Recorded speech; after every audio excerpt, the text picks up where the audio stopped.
Emmanuel Macron has been re-elected president of France. Alienation of France on the world stage and economic hardships were the main issues in this election. Surging cost of living amid other fallouts from Russia's war on Ukraine, security and immigration, climate change, rise in Islamic fundamentalism and terror were the other key issues. While it seemed that Le Pen could defeat Macron after the first round with her nationalist and anti-immigrant agenda, the left parties rallied behind Macron in the second and decisive round to keep Le Pen out.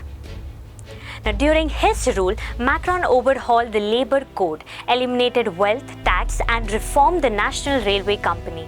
But his tenure was tempered by massive strikes over his pension reform plans, Yellow Vest protests and the COVID pandemic.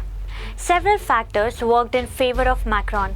Despite COVID lockdowns, the French economy grew about 7% and unemployment fell into a 10-year low of 7.4%.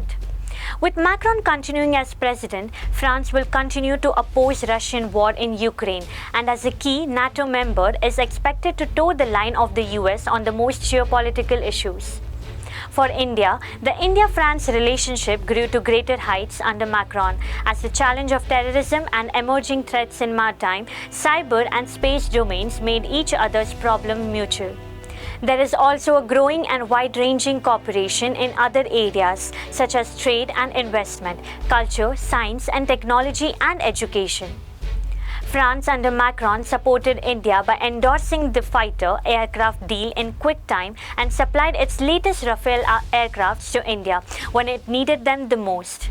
France is India's ninth largest foreign investor with a cumulative investment of nearly $3 billion, and despite the pandemic, it is estimated that bilateral trade between them reached $8.85 billion.